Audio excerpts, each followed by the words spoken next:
नमस्कार, मन की भक्ति चैनल में आपका स्वागत है। शास्त्रों में भगवान भोलेनाथ की पूजा अर्चना अत्यंत लाभदायी मानी गई है। विशेष रूप से मासिक शिवरात्रि के दिन भगवान शिव जी की पूजा पाठ और व्रत तथा सुनने का महत्व और भी बढ़ जाता है।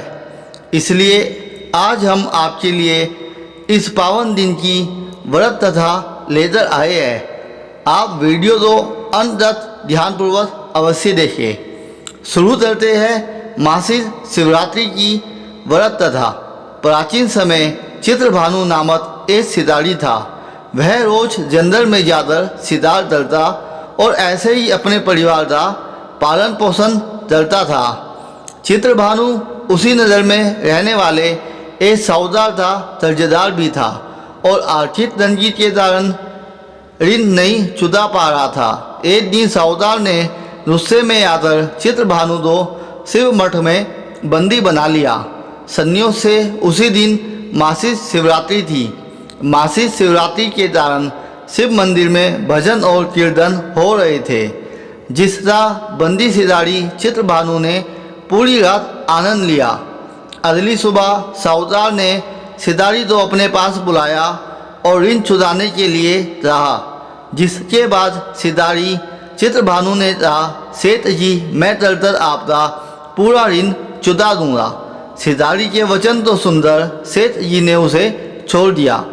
सेठ से आज़ाद होकर सिदारी सिदार के लिए जंगल में गया, किंतु पूरी रात बंदी गृह में भूखा प्यासा होने के कारण वह थक गया था और सिदार की खोज में जंगल में बहुत दूर आ चुका था, जहाँ से उसे लौटने में सूर्यास्त होने लगा।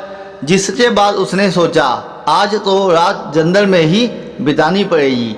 ऊपर से उसे कोई सिदार भी नहीं मिला था जिसे बेच वो सेठ जी का ऋण चुका था। यह सोचते सोचते वह एक तालाब के पास पहुंचा और भरपेट पानी पीकर सुस्ताने के लिए एक बेल के पेड़ पर चढ़ गया, जो उसी तालाब के किनारे पर था।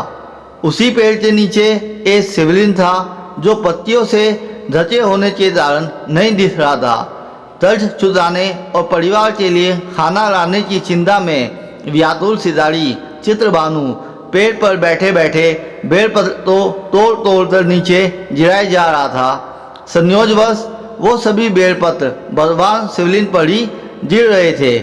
सिदारी चित्रभानु रात्रि से लेकर पूरे दिन भूखा प्यासा था, जिसके कारण उसका मासिक शिवरात्रि का व्रत हो गया।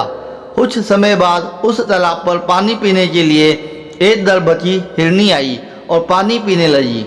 हिरनी को देखकर सिदारी चित्रभानु ने अपने धनुष पर तीर चढ़ा लिया और छोड़ने लगा। तभी गर्भवती हिरनी बोली, रुक जाओ, मुझे मत मारो, मैं गर्भवती हूँ और तुम एक साथ दो जीवों की हत्या नहीं कर सकते, परंतु मैं जल्दी ही प्रसव करूँगी, जिससे बाद मैं तुम्हारे पास आ जाऊंगी, तब तुम मेरा सिदार कर लेना।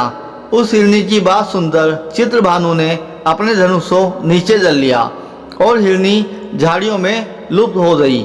इस दौरान जब सिदारी ने अपने धनुष की परचेंचा चढ़ाई और ढीली करी, तो कुछ बेलपत्र टूटकर शिवलिंग के ऊपर गिर गए, जिसके कारण सिदारी के हाथों से प्रथम पहर की पूजा भी हो गई।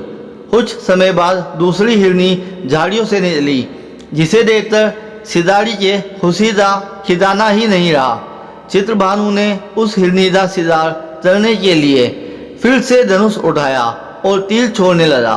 तभी हिरनी बोली, हे सिदारी, आप मुझे मत मारो, मैं अभी ऋतु से निकली हूँ और अपने पति से बिछड़ गई हूँ। उसी तो ढूंढती हुई मैं यहाँ तक आ पहुँची। मैं अपने पति से भेंट कर लूँ, उससे बाद तुम मेरा सिदार कर लेना। यह कहकर वह हिरनी वहाँ से चली गई। इस दौरान सिदारी चित्रभानु 2 बार अपना सिदार खो दिया था, जिससे वो और चिंता में पड़ गया। उसे सेठ जी का ऋण चुकाने की चिंता हो रही थी। जब सिदारी ने दूसरी बार हिरनी का सिदार करने के लिए धनुष पर परचेंचा चढ़ाई, तो फिर से कुछ बेलपत्र धनुष के कतराने से कारण टूटकर शिवलिंग के ऊपर गिर गए। ऐसे में पूजा का दूसरा पहर भी संपन्न हो गया।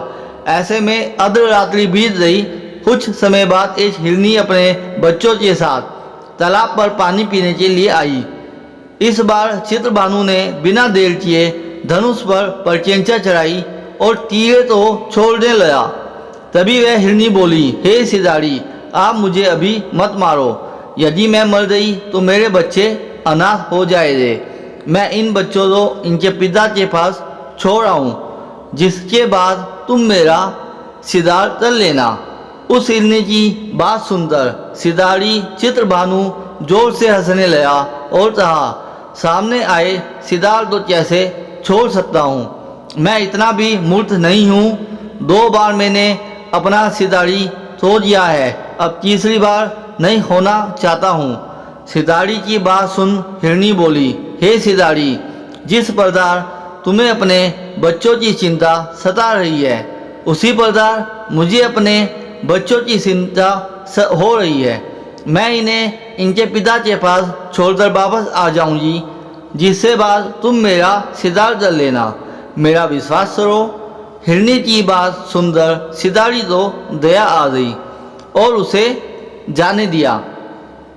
इसी प्रकार सिदारी के हाथों तीसरे पहर की पूजा भी हो गई। कुछ समय बाद एक मृग वहाँ पर आया। उसे देखकर चित्रभानु ने फिर से अपना तीर धनुष उठाया और सिदार की ओर छोड़ने लगा। तभी मृग ने बड़ी विनम्रता से बोला, हे सिदारी, यदि तुमने मेरे तीनों पत्नियों और छोटे बच्चों को मार दिया है तो मुझे भी मार दो, क्योंकि उनके बिना मेरा इस दुनिया में हो ही नहीं है। यदि तुमने उनको नहीं मारा है तो मुझे भी जाने दो, क्योंकि मैं उन तीनों हिरनियों का पति हूँ और वो मेरी ही तलाश कर रही है। यदि मैं उन्हें नहीं मिला तो वो सभी मर जाएंगे। मैं उन सभी से मिलने के बाद तुम्हारे पास आ जाऊंगा, जिसके बाद तुम मेरा सिदार कर सकते हो। उस मृग की बात सुनकर सिदारी तो पूरी रात का घटनाचक्र समझ आ गया। मृग ने सिदारी तो कहा, मेरी तीनों पत्नियां जिस प्रकार सिदारी तो पूरी रात का घटनाचक्र समझ आ गया। मृग ने सिदारी तो कहा, मेरी तीनों पत्नियां जिस प्रकार प्रण करके रही है, उसी प्रकार वो वापस आ जाएगी, क्योंकि वो तीनों अपने वचन की पक्की है। और यदि मेरी मृत्यु हो गई तो वो तीनों अपने धर्म का पालन नहीं करेगी। मैं अपने पूरे परिवार के साथ शीघ्र ही तुम्हारे सामने आ जाऊंगा। कृपया करके अभी मुझे जाने दो। सिदारी चित्रभानु ने उस मृग को भी जाने दिया और इस प्रकार बार बार धनुष उठाने और नीचे रखने में बेड़ पर गिरने के कारण अनजाने में उस सिदारी से भगवान शिव जी की पूजा संपन्न हो गई, जिससे बाद सिदारी का हृदय बदल गया और उससे मन में भक्ति की भावना उत्पन्न हो गई।